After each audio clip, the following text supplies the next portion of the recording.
two meetings this week, June 17th and June 18th.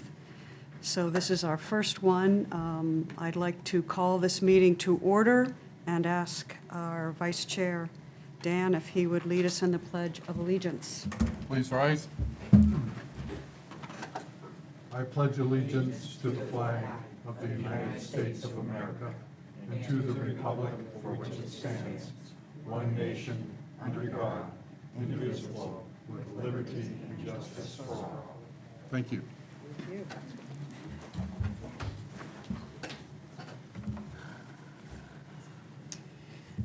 Okay, we have one member, Courtney Snellings, who is with us via Zoom. This is an interactive meeting. Welcome, Courtney. Thank you for being here. We have a quorum, and I'd like to ask the members, starting with Howard to my left, to introduce themselves. Howard Levitan, Oars Island. Amy Heibel, Harpswell. Dan Holbeck, Oars Island. Lori Rice, Great Island. And I'm Margaret McIntyre, the Harpswell Town Planner. And Courtney, I don't know if people... Courtney Snellings. Yep, Courtney Snellings, Oars Island. Thank you. We need some more people from the neck on this board. Okay. Let's see. So we have a quorum, introduced our board and staff, and old business we will have tomorrow night. This evening, we're going to be working just on new business. The first item is 250601, Lawrence and Linda Losey. What I usually do in these meetings is I just give a little synopsis of what we're doing. Then I ask the planner if she would like to let the board know anything specific from her end, and I'd also like to congratulate Margaret for being appointed the permanent planner. Thank you. Yeah, she's done a great job for us. Thanks. So thank you and welcome. You can't leave us now. All right, so then we hear from Margaret. Then I ask the applicant to make their presentation. The public is always welcome to make to say something, to say anything at any time. We just ask that you go to the podium, state your name, and speak into the microphone so people out in TV land can hear what's going on. And then we open it up for the board, for board discussion and board action. So let's begin. This first is it is a revision to a subdivision. Lawrence and Linda Losey. That this subdivision is on Curtis Cove Road. The subdivision, called Tranquil Shores, was created in 1983, and it included 6 lots. Lot 4 was then split into 2 additional lots, making 8 lots in total. And as I said, access to all of the lots is off Curtis Cove Road. So the applicant tonight wants to amend the plan again by dividing Lot 4 into 4A and 4B and 4C. And we will be reviewing whether or not that subdivision application meets our standards. And first of all, we'll determine whether the application is complete, but I'll turn it over to Margaret to give the board any more information she feels necessary. I don't have any more information. Kevin Clark is here from Sightlines, who prepared both applications for us tonight. So I'm sure he's got something to add. All right, thank you. Should we talk about the contents of the application first? We can do that, but we don't have to. Okay. Hi. Good evening, Kevin Clark from Sightlines. Right now, we're representing the Loseys, and then we'll deal with the Merrimans afterwards, I understand. So this is not going to follow me too well. But what we have here is a parcel that's about 12.8 acres, and it's developed with one home down on the shore, which is the Loseys' home, and they want to divide a lot to retain with the home. And then the remaining portion would be divided into 2 lots, one a little over 2 acres and one over 7 acres. Both of them have soils on site, and I have, on the plan you'll see tonight, I did revise the wetland setbacks per Margaret's perfect. comments. Yeah. Thought I could do that real quick and bring that in, so we show the 25-foot setback from the forested wetlands and the 75-foot from the open water wetland. So both of the lots would have over 150 feet of frontage on Curtis Cove Road and meet the other criteria of the Do you have new zone. maps that you can give to us I do. so that we can follow along that?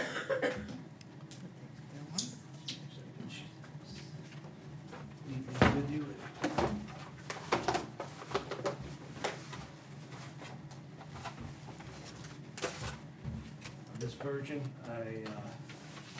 This isn't one that you want us to sign, right? it is. Oh, okay. Oh, But- okay. Well, then, Or I can pass this one around. It would just would be nice to see the setbacks on the Okay, map. yeah, and they're shown on here, it's at 25 feet around wetland 1, 75 feet around wetland 3, and 25 feet around wetland 2. show those to Margaret, have you seen this? I haven't, no. I didn't know how much the 75-foot wetland setback was really going to affect the parcel that we're talking It about. but- doesn't much because Yeah. it's all located on Right, the other the other lot. property, but it extends onto. Yeah, I figured it might a little So bit. I'll give this to you so that you'll Okay. preserve that. But he's showing them. Okay. And the other thing I did was add the conditions of approval minus the condition to Yeah. put the setbacks on the plan because I had those. Yeah. Okay. Excellent. So I think at this point, I would be happy to answer any questions that you have. Okay, we may have questions for you later as we go through and we do our review. thing. So why, most of us have, I think all of us have read this at least once. And we've been to the site, which was a good thing to do, as we usually do. So what we're going to do now is take a look at the adequacy of the submission. There are certain submission requirements that have to be met in order for us to find the application complete. The application has to be complete, or we won't accept it. So Margaret has given us some things that we can waive, some items, submission requirements that we can waive. And they are 8.3.212, which is the proposed method of sewage disposal, 8.3.216, which is proposed roads, 8.3221, which is the drainage plan, 8.32229, which is erosion and sedimentation control, wastewater and disposal, which is 8.3.2.34. Is there any discussion about those waivers before we entertain a motion to waive them or not waive them? Anybody want to? All right, I will move that we grant the waivers of the submission requirements as listed, and that the application of Lawrence and Linda Losey meets the requirements of Section 8.3.2 of the subdivision ordinance for a minor subdivision and is therefore determined to be a complete application. So is there a second to that? Second. Okay. All right, now, any formal discussion? It's been moved and seconded? Call the question. All right, all in favor? Thank you. Okay. We can't hear you. Oh, sorry. No, that's okay. Yeah, I couldn't hear the gentleman speaking at the podium either, so that's an issue. But can somebody, perhaps the planner, explain to me what a minor subdivision is? It's this is a real test, Courtney. I appreciate I'm it. sorry, no, I couldn't find the information. Isn't it 3 or less Somebody knows lots? there. 4. 4 or less lots in 5 years. Here, I can read you the definition. But, yeah. Let's see. It's in the definition section of the ordinances. Definition. Yeah, unfortunately, I don't have my Yeah. big book with me So a here. minor subdivision is 4 lots or less within 5 years, and a major is 5 or more lots within 5 years. So this was made out of lots in a current subdivision. I think that's what was confusing me. Right, so it's just, there hasn't been any other lots within 5 years, so it counts as a minor subdivision Okay, by definition. thank you. Right. But it's already within a subdivision, that's what. Yeah, it's subdividing one lot into 3 lots, which is a minor subdivision. Yeah, I was a little confused there, so thank you. All right, the next is, thing that we have to go through is conformance with approval standards, and the application has to meet 2 sets of approval standards, state subdivision law and then local standards. And the board has to make a finding that each set of standards is met. Amy, just to interrupt you, Yeah. I wanted to say, as the planner, I'm trying to find, kind of, like Matthew James was trying to do, kind of figure out what my procedure is gonna be. Mark always combined the state standards and the local standards. I separated them out, so you can find all state ones and then all the local ones, but if you guys have an opinion on which way to do it, I'd be happy to change it up, whatever works easiest for you. I just thought this was less confusing. Yeah. Okay. But if you have a feeling either way, let me know. I think a lot of what you have done for us has made things more clear. Okay. And I appreciate that. So there are pages of standards here. And we're going to go through each standard, and Margaret, in her findings, has given us recommendations about whether the standard has been met or not. So what we usually do here is make a motion to find that the application is complete, and this will be the state statutory review standards. Then somebody will make a motion, we'll second the motion, and then we'll have the discussion, and we're going to go through each one of those standards. Does that make sense to you? I think it's a little more complicated than it has to be. Is it? Yeah. Yeah, because, the fact that we have the recommendations in front of us from the planner, which is on the website, so everyone has had an opportunity to Yeah. take a look at it. I think if you can move that the state standards, that the state review standards have been met, Yeah. make that as a motion, it gets seconded, and then we can discuss any questions that we have about those. But That's- incorporate those findings, those suggested findings by reference. And Margaret's motion does that on Yes. the middle of page 2. Yeah. So we should approve that motion And that's, and then tick off the findings. And if anybody has any questions about a finding, then and yeah, that's we'll go back and actually, look at it. if I didn't say that, that's exactly what I Was thinking. meant to say, yeah. So, would you like to make the motion, Dan? Sure. I move that the planning board finds that the application of Lawrence and Linda Losi to create 2 additional lots in the Tranquil Shores subdivision meets the state statutory review standards based on the findings the findings submitted by the town planner, which are incorporated into this motion by reference. So I will second that. Now we can discuss it. And yeah, I think the thing that confuses me is that and I don't want to make this a long thing, but we have agreed in the motion that it meets the standards, but then as we go through, each one of us in our review of this application may question whether a standard has actually been met. Absolutely. And so, It's just that by moving and seconding it, it We opens open it it. up for discussion. And then, once the discussion is over, we Then we can can vote. either amend it or approve it as right, submitted. right, and exactly. I think it's the amending it, and I'm trying to figure out a way to get around not having to amend it. But anyway, Well, it really improves the process because if you recall in the past, we had to do each finding separately and read it. yes, oh, yeah. So by incorporating it by reference, we can just look at the ones that somebody has any questions about or concerns about.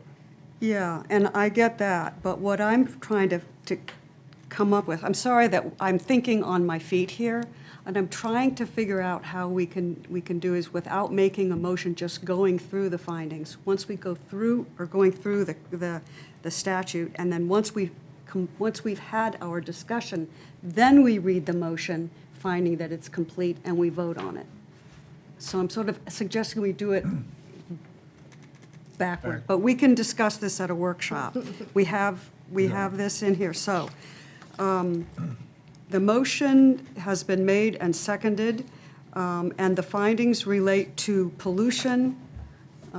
They relate to sufficient water. They relate to municipal water supply. They relate to erosion. They relate to traffic, sewage disposal, municipal solid waste disposal, aesthetic and cultural and natural values, conformity with local ordinances and plans, which sounds redundant, financial and technical capacity, surface waters, groundwater, flood areas, freshwater wetlands, farmland, river streams or brooks, stormwater, the prohibition of spaghetti lots, phosphorus contamination in lakes, impact on adjoining municipalities. We really go through the gamut on this. Lands subject to liquidation harvesting. So is there anything in that list that anyone would like to discuss? All right. Seeing none, there's no discussion? All right, call for a vote. Is that, Yeah, that's it. let's do it. All right. All those in favor of the motion? Thank you, it's unanimous.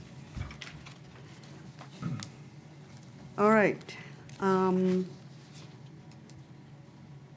we're looking at local standards that are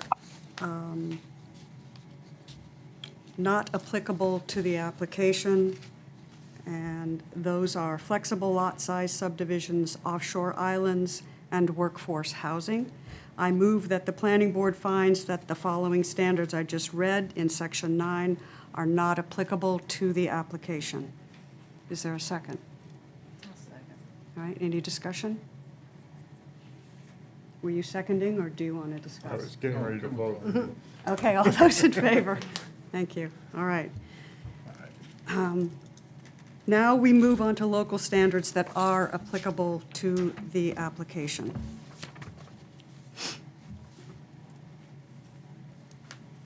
I'm going to move that the planning board finds that the application of Lawrence and Linda Losey to create 2 additional lots in the Tranquil Shores subdivision meets the approval standards of Section 9 of the Harpswell subdivision ordinance based on the following findings written by the planner, which are incorporated into this motion by reference.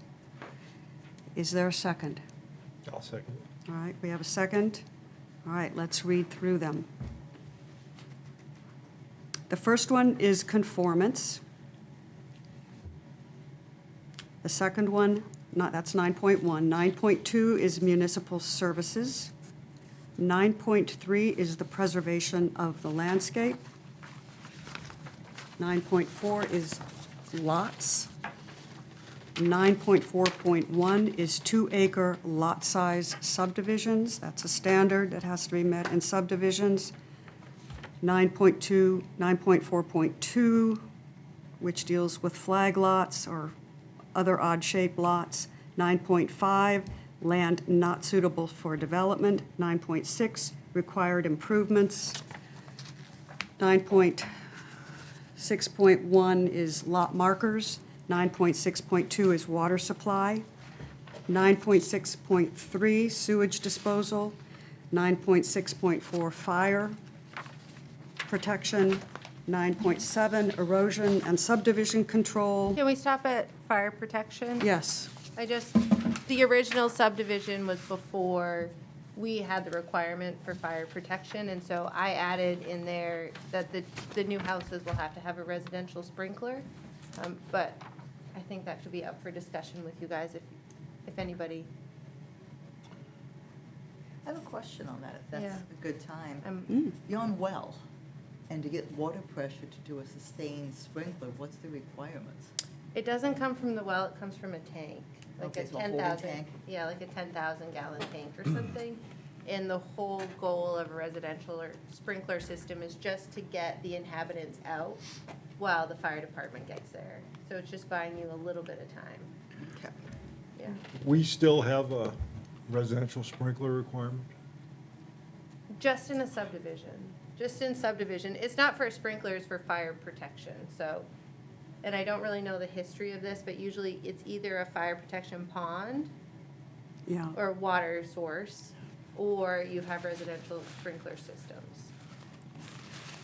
I don't know when these were first put And it in. applies to just a subdivision and not if I built a house next to a subdivision. Right. Makes no sense. Well, isn't that partly because we don't have a building code? We don't have Well, we don't have, our code isn't the national building code? It is, the state of Maine State doesn't has- require residential sprinkler systems. Does not. Does not. Right. And it's usually a town-by-town rule. Yes, and some towns adopt some kind of national building code which does have it in there.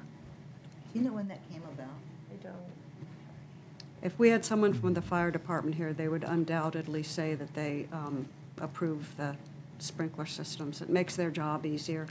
In any event, this is a code issue, not a Yeah, planning board issue. yeah.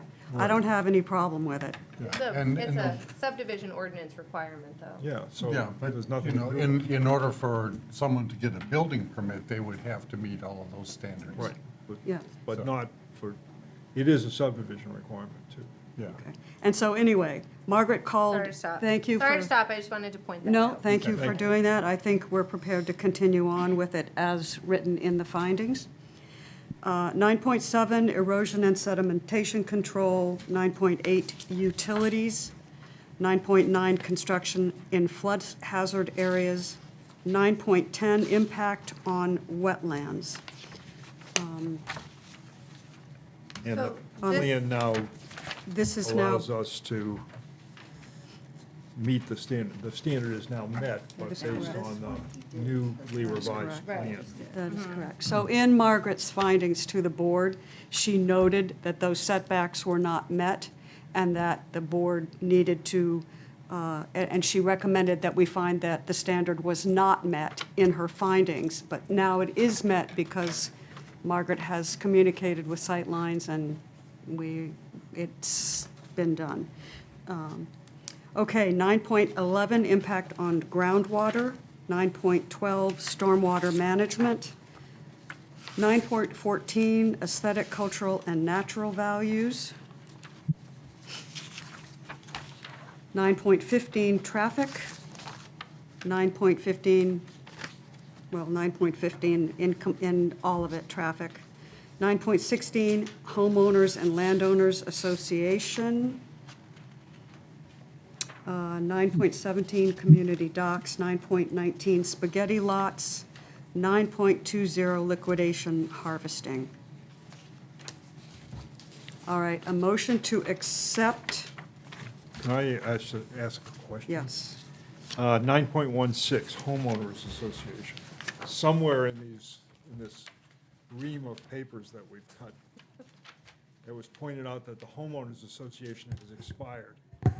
That's true. There was one established in the 80s, and it was set up for, I believe, 20 years, and it expired. I can't hear. Sorry. Here, let's try a different mic. Sure. Can you hear it now? Oh, yeah. Is that better? Sorry. There was a homeowners association set up in the 80s, but it was time limited, which is unique, and it has expired. And now there's a informal agreement for maintenance of the roadway. Here, try this one. So we're creating a new lots in a subdivision that, how would this standard be met for those lots? The existing owners and the new owners would have to agree on a new road maintenance agreement.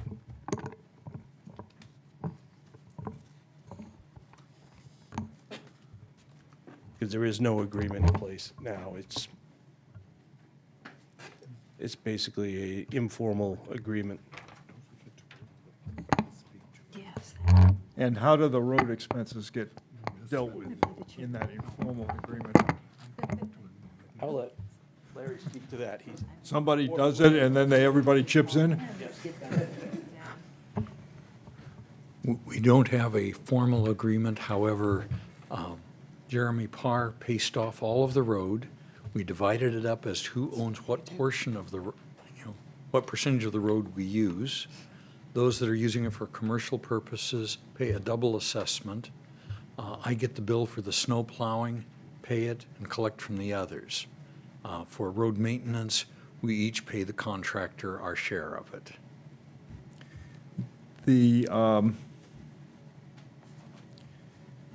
I think this is the question that has to get answered.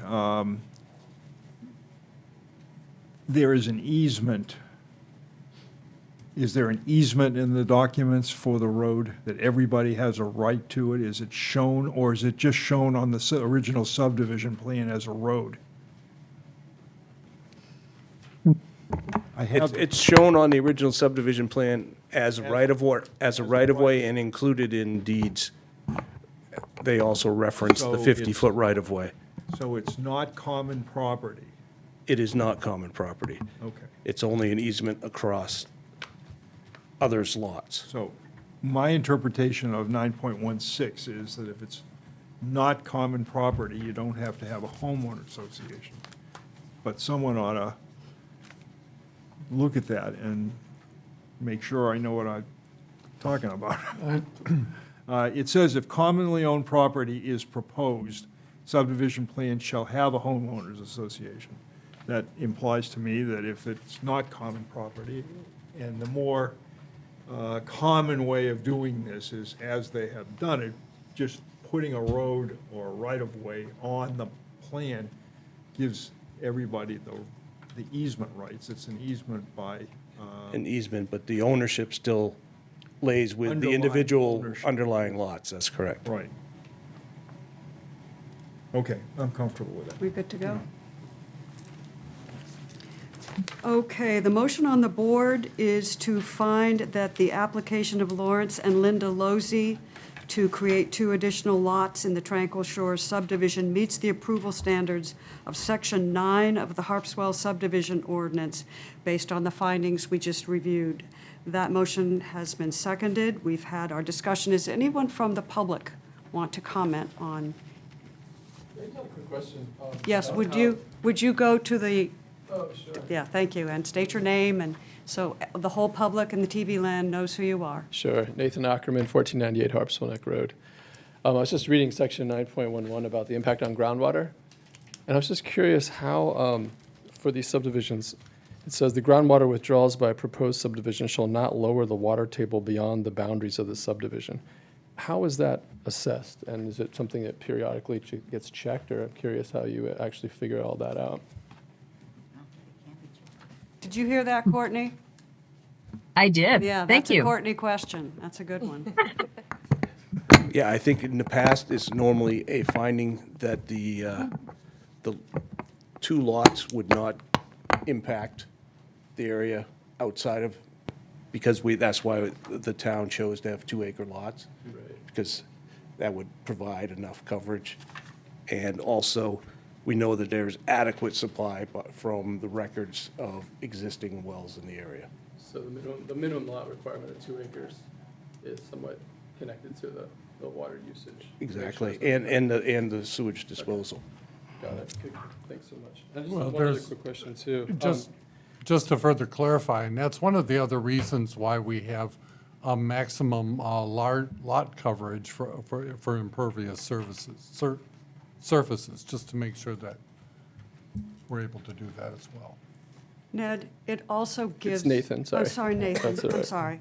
Nathan, it also gives the planning board the opportunity, if it feels that the standard has not been met or might not be met, to ask for further studies. So in the history of Harpswell, have there been follow-ups to subdivisions to actually see if the water level has dropped Yes. down? And yeah, so it's kind of something that happens. No, there have not necessarily been follow-ups, but we have looked at subdivisions and asked the applicant to do test well runs. So drilling wells, running them for 24 hours, and seeing what impact that has on neighboring wells. Okay, gotcha. Great. Appreciate that very much. Thank you. Last thing I had is if construction standards for drinking water wells are recommended in the assessment, those standards must be included as a note. So are there construction standards for drinking water wells in this subdivision or in any subdivision in Harpswell? Could you ask that again? Yeah, it's just if you take a quick look at 9.11.3, the last sentence, that's the sentence I'm curious about. 9.11. Give construction standards. So in this case, are there construction standards for the drinking water wells in the assessment for this particular subdivision? That's my question. No, the town as a whole does not regulate wells. And I think that would come, if I don't, maybe Kevin has more experience of what construction standards for wells could be, but it could be like a casing depth or something. But no, we don't have those. Yeah, I couldn't cite what they are, but I know the well drillers do have certain standards that they have to meet, and for certain requirements, if they're the type of soil that they're in, they have to put a deeper casing, or if they are less than 100 feet from a well, say a septic system that does have a variance, and you're putting a well within 100 feet, you have to put a deeper casing, and there are standards for that. But there are no, I haven't encountered any specifics. But in general, we don't regulate wells at all, so it's all done through the well driller who then reports or doesn't report to the state. Yeah. This is a really, And I would add, that's why we see only a few limited ones in the area. We know there are a lot more wells Right. in this area, but they weren't reported to the state. That's, at this point, it's still voluntary, and it's up to the well driller or the homeowner to submit that information. And the state will put it on the database, and it's available, but if people don't submit it, there's no requirement for them to, so there's not more information available. And this is not a new subdivision. If this were a new subdivision, we'd be much more concerned about the assessment of water and groundwater. So this has been in existence since 1988, and yes. The comprehensive plan, the draft comprehensive plan, the question that you raise is a really good question. We don't know what we don't know. And we will never have public water in Harpswell or public sewer. We simply can't. It's impossible. So we are flying blind in many ways in terms of increased development in this community and having adequate potable water on individual lots. The subdivision, or the comprehensive plan in its draft recommends that we do more research on private wells. Part of the challenge, as you might imagine, is some people have problems with their wells, and they don't really want to publicize it because it would impact the value of their property. We have several properties in town that are multi-million-dollar properties that have water being trucked in because they don't have potable drinking water. So it's a good question. It's an issue that you raised. I know that it sounds like we are, see no evil, hear no evil, whatever. We are flying blind, and it's something that we need to tackle. So thank you for raising that point. And I'm sorry I called you Ned. I apologize. In public. Okay. Yeah. Anybody else? Okay, I think we're ready for a vote. A motion has been made. All those in favor? It's unanimous. All right. Where are we now? We are, page 17, approval of. thank you. I'm trying to. There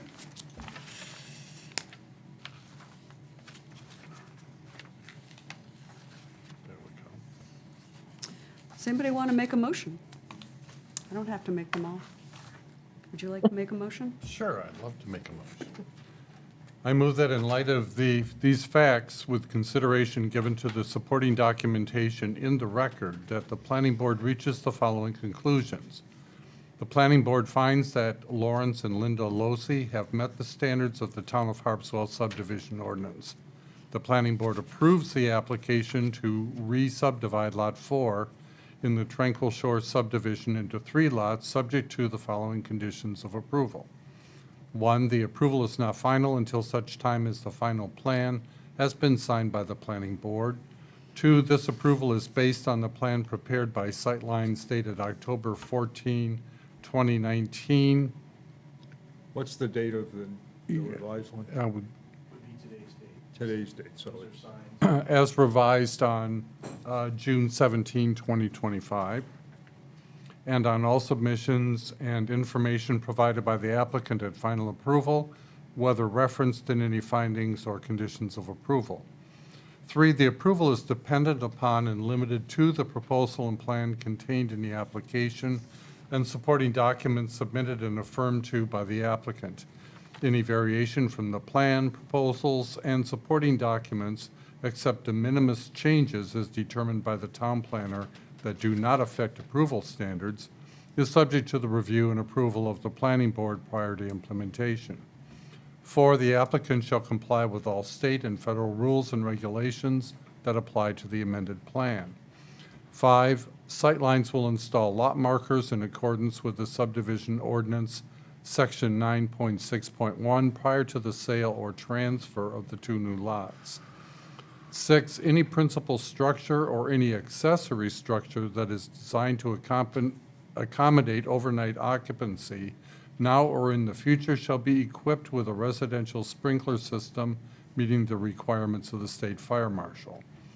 Prior to the issuance of a building permit for any structure subject to this requirement, the applicant shall provide written documentation that a permit for a residential sprinkler system has been submitted to the state fire marshal. Prior to the issuance of a certificate of compliance by the town, the applicant shall provide written documentation from the state fire marshal indicating that the sprinkler system has been installed in accordance with state requirements. 7, the plan shall. This is the We one we're don't going to need delete. that. We don't need it. We Make already. the next one 7. Yeah. 7, provisions for maintaining runoff under the driveways to the home sites will be addressed when building permits are issued. All right. Motion has been made. I'll second it. All those, any discussion? Any further discussion? I have some thoughts, but I will raise them later. I have one thing, and if I had known you were gonna make revised plans today, I would have already said it to you, but because this plan is from 2019, it references some old ordinances that are no longer, unless you've changed them. It has the incorrect height and other things. Okay, Yeah, I can yeah, fix that. yeah, sorry, I should have told you already, but, I didn't know. Well, why don't we date the plan, your new plan, today's date, Today. when you submit it, and then we'll sign it. Yeah, That new plan, and instead of just saying October of 19, Okay. we just say dated today. dated June 17th, 2025. Correct. Cool. Sorry about that, I would have told you No, sooner if I had thought of it. it's important to have the right plan referenced in the vote, Yeah. sorta. Sorta. Kinda, sorta. Okay, all those, any discussion? Any more discussion? All those in favor? All right. Thank you. All right, let's take a minute and just get ourselves together here.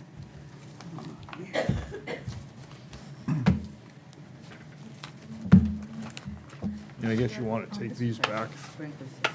So you've got an existing Thank you. subdivision such as Right. this, but it's an undeveloped lot. It's gonna fall into that. Well, this is a new lot within a subdivision. Alright. That's, So you've got an old subdivision with an old lot that's not developed, which is not developed. Right. It's just because this is a New new lot, lot. That's yeah. why I was trying to That's- differentiate yeah. between. yeah. But I really like to point that out because people who buy those lots don't always realize the financial impact that installing residential sprinkler has. That's I'm sure you what- probably know from the insurance industry, I don't know if you do, but it has like, Oh, it's substantial, yeah. yeah, a lot of money. And you have to put the holding tank and all that, and, because I ran into that at our old place, and we missed it because our basement was 3 inches low enough to why it knocked us down a story. Oh, Otherwise, we would have. They're like, oh, it's no big deal. I'm like, oh, it's a very big deal. yeah, it's a huge deal, yeah. I can tell you from the code office perspective, people don't always know, and they are unpleasantly surprised when they find out that that's a requirement. Yeah. Okay. We ready to go? Yeah. Dive in. All right. Courtney, are you available?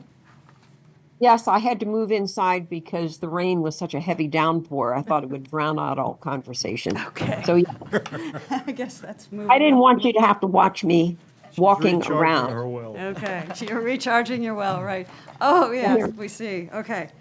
This new application, this is item 250602, and this is somewhat related, actually quite related to the subdivision application that we just approved. So just an overview of the proposal. James and Sarah Merriman own 2 lots on Curtis Cove Road. The lots are noted on the Tranquil Shores subdivision plan as lots 5 and 6. They're lot tax map 14, or on tax map 14 of the Harpswell Assessor's tax map. They're lots 34 and 44. That can sometimes get confusing because the tax maps and the subdivision lots are different numbers. Both lots are approved with a single-family dwelling, and Lot 5 contains 3.13 acres and approximately 513 feet of road frontage on Curtis Cove Road. And Lot 6 contains 2.25 acres and about 229 feet of road frontage on Curtis Cove Road. The Tranquil Shores subdivision was created in 1983 and included 6 lots. In 1988, Lot 4 was split into 2 additional lots, making 8 lots in total. Again, access is from Curtis Cove Road, and the right-of-way for this road crosses both lots 5 and 6. The applicant asserts that lots 5 and 6 were included in the Tranquil Cove subdivision plan to provide context to the plan, but that they're not part of the subdivision. The proposal is to amend the subdivision plan by removing lots 5 and 6 from the plan, and then the owners will be free to amend the lot line of the 2 lots without being subject to the subdivision ordinance and review by the board. There are questions about this proposal, and I'm going to ask the planner to really articulate those questions for us. Well, I think this is a pretty unique situation, and I'm really interested to hear, I read Kevin's argument, but I'm really interested to hear it so we can kind of understand a little bit better his argument as to why these 2 lots aren't actually land that's been previously subdivided. Because Okay. that I think is really the question. Are these 2 lots lands that has been previously subdivided? Because if they are, they're always going to be subject to the subdivision ordinance. But if they're not land that has been previously subdivided, then we could simply erase them from the plan. So the ability of the board to review this application, as Margaret has written in her findings, really hinges on this assertion that the applicant, that lots 5 and 6 are not legally lots within the Tranquil Shores subdivision. One of the questions that arises is, if someone in a subdivision, well, Margaret said this is a unique situation, and she's right, But I think it's really important that the board be satisfied that anyone in a subdivision, in an approved subdivision, does not subsequently feel that they have the right to come to the board and ask to be removed from the subdivision and then be allowed to develop the land that has been removed from the subdivision without meeting subdivision regulations. So in order to proceed with the request to remove the lots, Margaret recommends that the board first make a finding that the lots are or are not within the Tranquil Shores subdivision. I'm going to just, I'd like to open this up. That's before we hear from the applicant, I just want to open this up to the board. The board has read this, they've been on site, the board is familiar with this application, and I think the board needs to have its discussion. And Courtney has her hand raised. Yes. Can you hear me or not? Yes. Oh, okay. I saw that Margaret also had suggested a possibility of taking this to the town attorney and letting her make a ruling on it. I think this is confusing, and it would be a good idea, in my opinion, to have the attorney make the ruling, and that is rather definitive. That would be definitive, I think. That's my feeling. Thank you. Anybody else? Oh, if we're opening it up, yeah.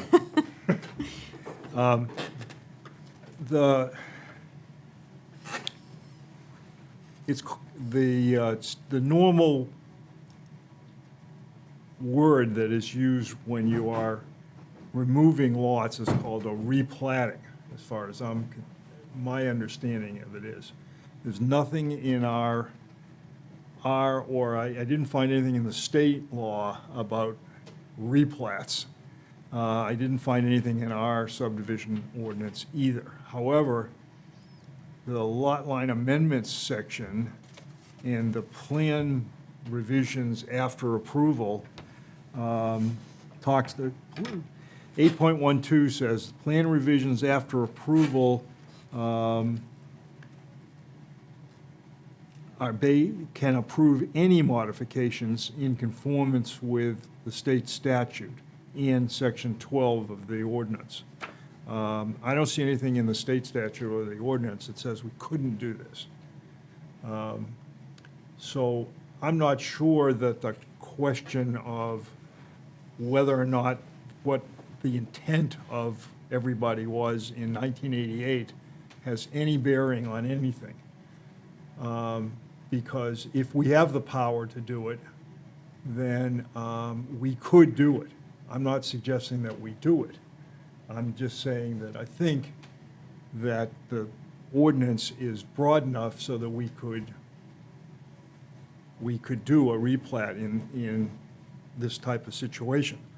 I also think it's really bad policy if you have if you have an 80,000 square foot or 2 acre minimum lot size to take parcels out of the subdivision. And I understand you want us to create, that would just create one big lot Under the same ownership. under the same ownership Two lots because, under one ownership. because it's merged. And then when you went to build, you would have the same problem, because then you would have except that it would only be 3 lots. And it wouldn't trigger the subdivision law if you only created 3 lots of less than 2 acres. Is that what the theory is? Or another, Would you? sorry, or, excuse me, or create another lot that is exempt from the subdivision law. Right. As in a gift to a relative. Right. As far as the question that you and Margaret raised about the intention and whether or not 5 and 6 lots, the original lots 5 and 6 were included or they weren't included, that's your burden. the applicant has the burden of proof. We are questioning that interpretation, and if you would like to show us, give us an attorney's opinion that says that they're not included and why they're not included, I think then we could ask our attorney, our town attorney, to look at it. But I don't see any need at this point to have our attorney spend town money if we don't believe that the burden has been met, if we have questions about that interpretation. I don't see anything in the, just by my own self, I don't see anything in the old plan that says that 3 and 6 can't be sold for 5 years from 1988 that leads you to the conclusion that 5 and 6 weren't part of the subdivision, number one. And number two, I don't know what you do with a road if you take them out of the subdivision. That would seem to, since you've already concluded and told me that the road is just shown on a subdivision plan, that would cause some problems for the rest of the people that are in that subdivision if you cut off that part of the subdivision plan and say that those 5 and 6 which own the underlying interest in the road would be gone. And lastly, when was the lot lines done for 5 and 6, those swaps done? The swaps were done in around 1990, Around 1990, so 35 years ago. 35 years ago. So even though they weren't approved under this, there's a clause in the state subdivision law that if it's been in place for more than 20 years, a violation for more than 20 years is exempt. We had 20 years to Yep. complain about that, which we haven't. Yeah. Okay, it didn't show on the plan, so then 1990, the swaps occurred. I have a lot of trouble blessing something where the subdivision law theoretically was violated, but we didn't catch it because we don't monitor the registry of deeds. But I'll take your word for it I've looked at the 20-year limit, so that's fine. That's what I think. I think we should, if you are going to rely on your opinion that the 5 and 6 weren't intended to be included and therefore weren't included, then we would need to have someone give us an attorney's opinion as to that and why they believe that is the case. And then we would probably decide to send it to our attorney to concur or not concur, if that's what the board wanted us to do. And that we had the power to remove, because it's not really clear in the statutes. I think we do, but it's not clear in anything that you can do a replat in Maine under the state statute or our ordinance. It just doesn't say it. For example, the lot line amendments talks about smaller, the same, or a subdivision or a change or amendment that would result in the same or smaller number of lots. So theoretically, you could say, well, this is like a smaller number of lots, but that's in a lot line amendment section. It's But- stretching it. I would say that Section 3 applicability says this ordinance applies to any division of land within the boundaries of the town of Harpswell previously subdivided.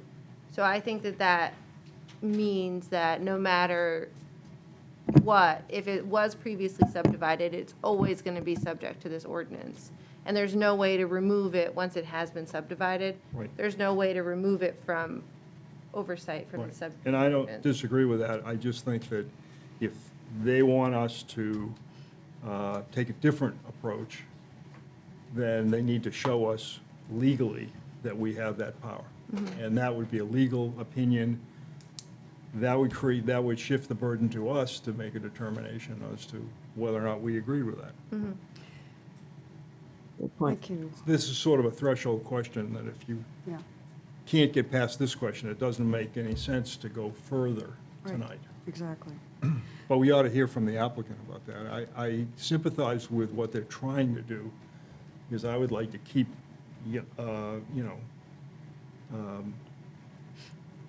younger people in Harpswell, as opposed to, given the lot prices are so huge, and keep as many people as we can here, but that's not what the ordinance says.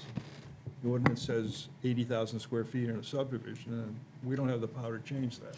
Well, does anyone else have anything that they'd like to, any other question before we hear from the applicant? Yeah, I'm just having difficulty saying that lot 6 on the plot was, on the subdivision plan was put there for context. I've never seen anything like that before. And the fact that when the property was transferred, the reference was being shown as Lot 6 on a plan entitled Final Subdivision Plan of Tranquil Shores. Nothing to indicate that there was at any time an intention to say that it was not a part of that subdivision. So I think that's kind of a basic threshold question for me. All right, I'll try to articulate the theory behind that. First of all, in 1983, the property was all owned. Although the subdivision was prepared for Mr. Bilodeau, it was still owned by Mrs. Booker, and that was her home, which, when you're in the subdivision. Lot 6. I'm sorry, Lot 5. I'm getting ahead of myself. Lot 5 was her home. Original home. And so that, even though it was shown on the plan, it would be an exemption under the subdivision law as the homestead exemption. Your lot, if you'd lived there for more than 5 years, doesn't count as a lot towards the count of subdivision. And then, on that same plan in 1983, it said that lots 3 and 6 could not be conveyed for 5 years, which would mean they're not a lot until 5 years has passed. No. Just means they can't be resold. It means they can't be sold at all, so what makes them a lot if they can't be conveyed? Because they're shown on a subdivision plan. They're a lot. The minute you record that plan.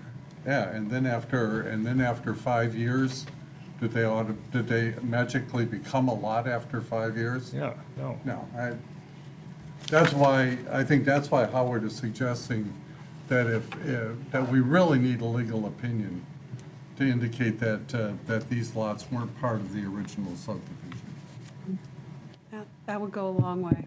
Yep, I understand. And I'd just point out that it is common, it's in the subdivision law, to take out, or to count lots that already came out of a property towards the impact of a subdivision. And oftentimes, they do get numbered, even though they're not subject to the approvals. On a completely different sort of note, we just approved a subdivision, and I'm just thinking ahead and wondering if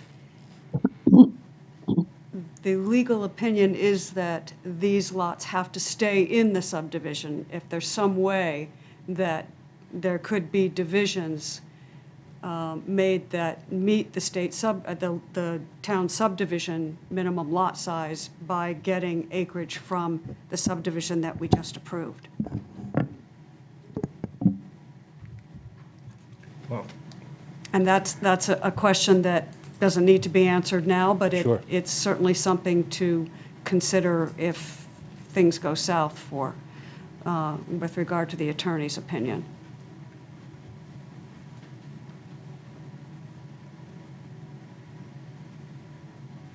I mean, I think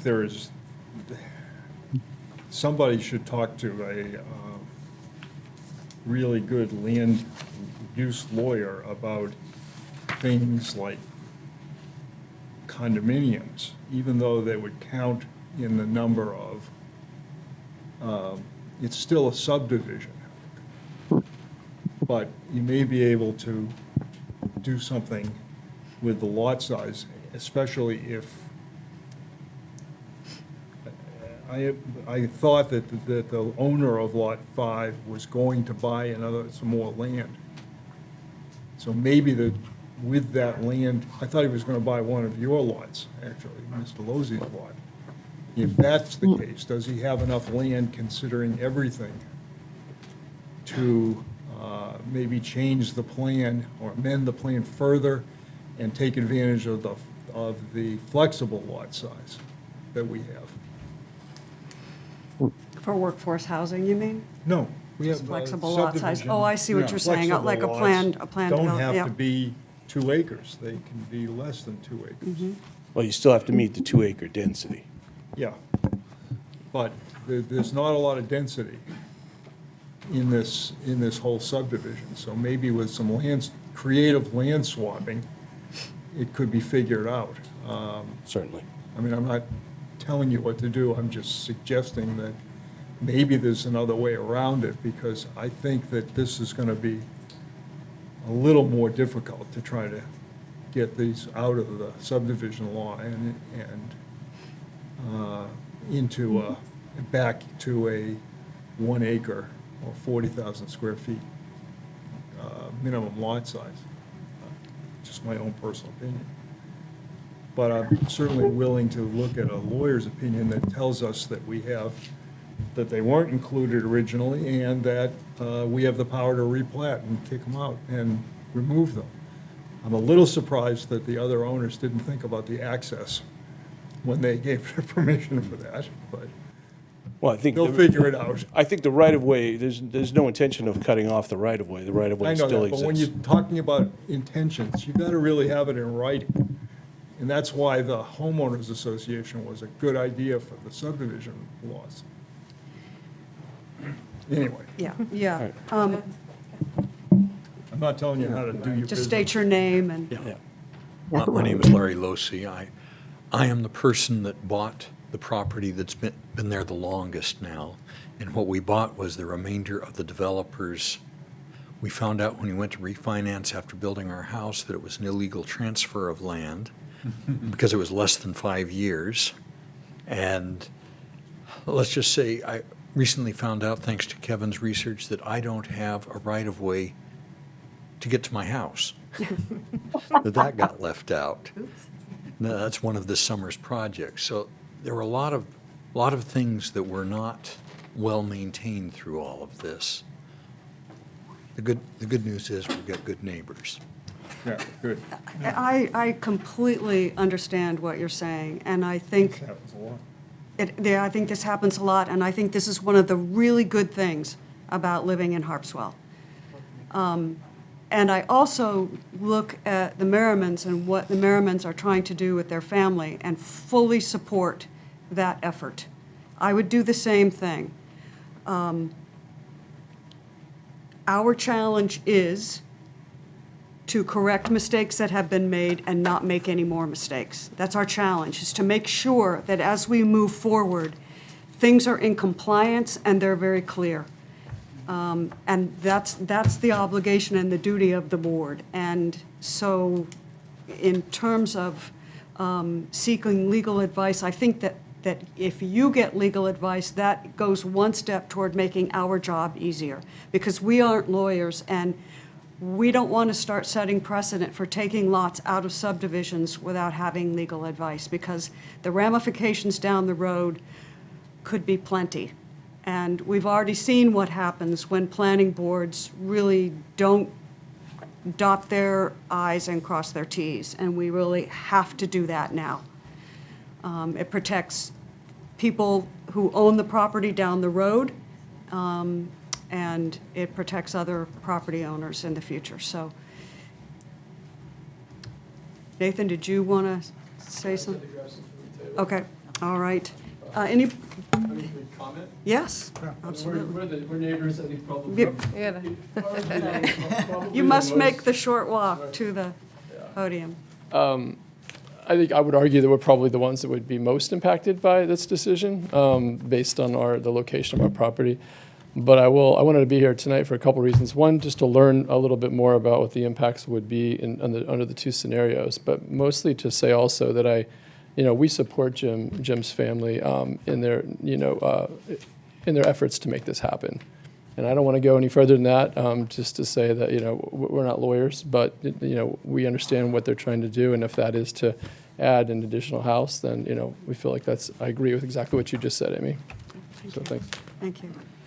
Well, I'm really interested to see if you guys do end up voting to have them get a legal opinion. I'm really interested to see as whether or not these two lots were actually land that has been previously subdivided or not. Because I think that Kevin's argument, it's logical. So, it's really an interesting scenario. I can see it going both ways, because of the language in the deeds, it keeps referring to the subdivision. So it does kind of leave credence that those lots are part of it. So, and I'm not a legal lawyer, so. Okay. Oh, yes, sir. Hi, my name is Sam Morris, my wife Connie Jones, and I own the property at 1496 Harpswell Neck Road. We share about a 300-foot, more or less, property line with one of the lots in question. And to echo Nathan, I thoroughly support what the Merrimans want to do with their property and keep their kids here in town. So that's all I have to say. Thank you very much. Thank you. I think we concur. I think we do. Would any more discussion? No, I think we're all on the same page I think we are there. too. But with the history of these pieces of property, this is a prime opportunity to see to it that everything gets cleaned up well, that you actually have a right-of-way to Right. get to your property. Exactly. So it's more convoluted than I like to see it, but it's kind of a convoluted problem. It may be an opportunity, a hidden opportunity to clear things up. And I know that, it means more money spent on legal fees, which is not cheap, but I think it will serve everyone down the road. So I'm willing to entertain a motion from Howard if he would like to make one. I would like to move that we table this for a month and let them decide what they want to do and come back to us, or come back to the planner and tell us what you want us to do. If we were to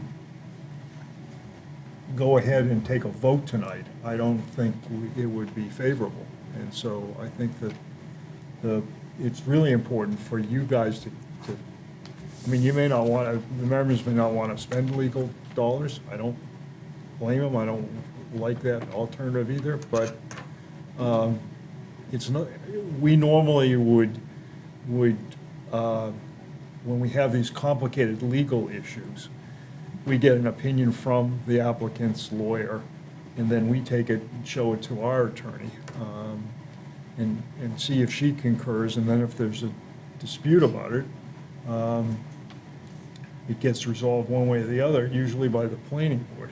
I'm sorry, the appeals board. But let's see if we can all work together and see if we can come up with a way to get everybody what they want.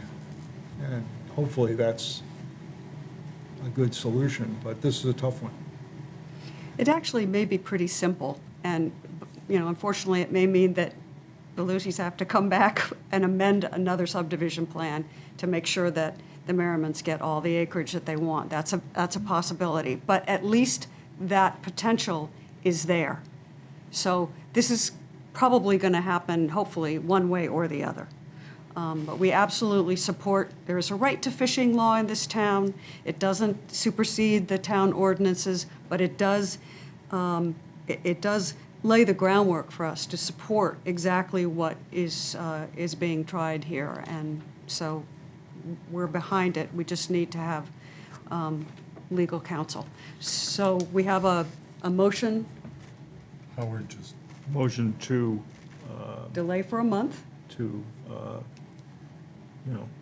put this on Table. the table for a month, table it for a month, and have them come back through Margaret as to whether or not we want to take this up, or there's more information that we can look at next month. Second, okay. Any discussion? All in favor? Thank you. All right, unanimous. All right, thank you. Thank you. This one's confusing. We'll be back tomorrow night if anybody wants to join us. Okay, No takers, huh? no takers. Tomorrow night's going to be a long night. It's going to be longer than That today, one's that's going for to be a sure. little hotter, too. I think. Yeah, I One think so. particular applicant, anyway. Yeah, But a lot more interesting, interesting things. no. Oh, yeah. We're not adjourned yet. So I wanted Nice try. to, Howard and I have been, I don't know where we are on the agenda, but Howard and I looked at some revisions to the bylaws. We're still working it out, but I do have a draft. I don't know if you guys want to look, but, because it's still kind of in draft form. I have not read the minutes of May 21st. We all know Courtney did. Courtney, did you read the minutes? Take one and pass it down. Yes. Yes, I Yes. did. Okay. And has anybody here read the minutes of May 21st I have not besides had a Courtney? chance to, Okay. no. Let's postpone that until Sure. the next meeting. It was really important to me to get those minutes out early because it had some feedback on the corner market discussion, so I wanted everybody to be able to see. Oh, okay, That thank makes you. sense. Yeah, but, and read the bylaws, and we'll talk about it next month. Okay, thank you. Yeah, post Howard. Post Well, me. we're supposed to, you're supposed to receive it 7 days before the meeting, according to the bylaws. Okay. Any amendments to the bylaws has to be received. Everybody get there? Okay, yep, Yeah, Yep. 7 days prior. I'll send it to you, Courtney. okay. Thank you. Yeah, and the goal is really just to reduce our advertising budget. Okay. I mean, really, Like we talked about with like posting. Thank you. in the paper. yeah, that's exactly Thank it. Reduce, What are we advertising for? Thank you. Oh, thank you. This guy, what are we going to do without you? He's- the bylaws require that we advertise all new like having our business t- and personal all attorney. scheduled meetings. Advertise in like the The paper? Times Record, it specifies the sakes. Times Record. But, Yeah. so my idea would be to have like a standing ad in the anchor that says, we could put it, maybe they have a calendar, I don't know, or we could have an ad, or we could have an article every month. But the problem is that when, the deadline for the paper happens, for the following paper happens before the deadline for the applications. So the agenda's not done, so we can't put the agenda in the paper. But the issue is really though, what law requires us to have a general notice on when the planning board meets, Is it the state?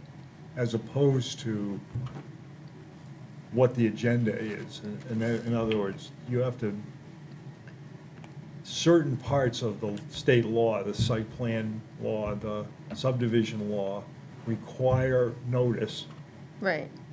in a paper of general circulation Right. in the county, which doesn't give us a whole lot of choices because we either have the Press Herald or the It's the age of the Times demise of Record, but the Times newspapers. Record is now switched Yeah. to a weekly. Yeah. And the Portland Press Herald is significantly more expensive to advertise in, we have learned. So I did find a reference to a state law that says if the law says somewhere that you have to use a paper of general circulation in the county, they have set up a system where the Press Association determines what's a paper of general circulation. Unfortunately, I don't believe that, they don't, I looked on their website and I couldn't find the list, but I'm sure there's a way to find it somewhere. But I don't think the anchor qualifies. Well, it wouldn't qualify for like a subdivision ad anyways, because you have to advertise twice. And it's a monthly paper, so that wouldn't work. So where would you'd have to use the Press Herald then? Or the Times Record. Times yeah. Record probably still qualifies, even though it's a weekly. But that, we don't do a ton of subdivisions, so, Yeah, and I think. but we do site plans, Yeah. and so that's problematic. Yeah. Something to work on. Okay, all We'll right. you guys will figure it out. maybe the state will get its act together, since there's so few printed papers now, and allow things to be done on the town website, and you just check the town website. That would be my thought. I completely agree. This requirement is 20 years out of Well, date. it's archaic. It's archaic. And so Yep. expensive for the town. Yeah. I wonder what other towns are doing. I mean, it's state law. Would you be willing to check with the Maine Municipal Association and ask them what other towns are doing about this? I can, but, I mean, like, Brunswick advertises in the Times Record. Yeah, of course, it Yeah. makes sense for them. Yeah. I mean, Okay, state law, we have to. okay. But what we can do is change the bylaws so we don't have to advertise everything in the Times Record. Okay. Yeah, I'd say. But yeah, I can definitely reach out to MMA and at least see if there's workarounds or if there's any proposals to change the state law. They must have One would. done a memo about this at some point. Yeah. 'Cause it's Let's contact our representatives. Maybe somebody can put in a bill. too late. That's, yeah, Just end it. it's a thought, though. Late this year, Well, but you not know, for. We should talk to Matt Gilly about that. Yeah. He might be willing to do that. There you go, Ben is Okay. Anyway, good meeting, and We thank got you. there. I do have one more thing to say. Bill LD 1864, the bill to allow rebuilding of the 200 square foot, Yes. yeah. anyways, it's a variance language in the flood ordinance. It got signed into law on Friday. Yeah. Did it? yeah. Oh, my gosh, that's Wonderful. great. This is So- fish houses? Mm-hmm. 200 square foot fish house? And because it was an emergency bill, it doesn't have like a 90-day or 45-day, whatever, waiting Did they period. make it everywhere, applied to everywhere? Coastal communities, yeah. Yeah. Coastal? What size? Margaret, I have another question. They can go to whatever was existing. Good. They It's a can't expand, grandfathering. yeah. It's essentially, yeah. It provides them relief from certain variance language. Gotcha. So they still have to go through like these ridiculous number of steps. They'll still have to go to the planning board. They still have to get a variance from the Board of Appeals. But at least they can go, at least At go least they back can to do what it. they Yeah, were. would you Yeah. send us a copy of that new law? Yeah, That of would be course. great. And- Yeah. I did not hear that. There is another law that looks like it might be passed that would really affect the way that we review subdivisions and the way that we review housing developments. And I think that's not 1864, it's 1751. 1751. Just heard today. I don't know what the result is. It It's would, changed to the Growth Management Act. Big changes. Wow. it is, if it's the bill that I'm thinking about, it's the same bill. More restrictive or more loose? It establishes a state review board that Okay. is that essentially a developer who does not get what they want at the town level can go to, for affordable when they're proposing developments for affordable housing, they can go to the state board, and the state board overrules the local planning board, the local town authorities, everything. Some of the Overrules. fights I've been hearing a little bit south of us. That's not 1751. No, this is- 1751 is the planners, main planners put in a bill to sort of straighten things out. Okay, no, this is a totally different bill, it's a housing Okay. bill. And I would love, if you talk to Matt Gilly, he knows what it is, and I would really love for you to keep us up to date on that. Yeah, if I hear anything, yeah. Would you call Matt and see if he can give you the name of that bill? And then, it eliminates height limits, so that essentially, I think that the height can be 14 feet above the minimum height, or the maximum height requirement on local ordinances. Towns don't have the fire equipment to service buildings that are that high. They don't have the ladders and the trucks to do that. It's, You can MM join, you can join the APA, yeah. and then the Maine Planners Association, get on their Listserv. listserv thing. Yeah. And you'll get all that information, and it's really important to stay up to date. It is, and MMA completely panned this law. They wrote testimony that just Yeah, but it talk was- about taking away home rule authority. Yeah. Yeah. Totally takes it away. So I think it's important because it would directly impact this planning board. And we should be kept up to date on what that is all about, so we know what we're dealing with.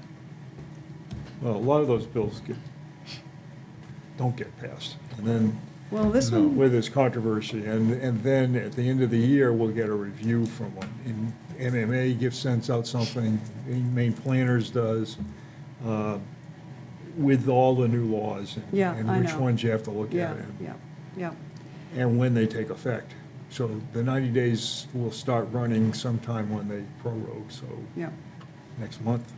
you know. Well, this was on the, yeah, this came before the committee, it went away, and now it's back on their table again. So I don't know what the revisions are, I don't know what new testimony is, but it'd be good to know. Good to keep in touch. Okay, see you all tomorrow at 6:30. How do you like meeting, this meeting's adjourned.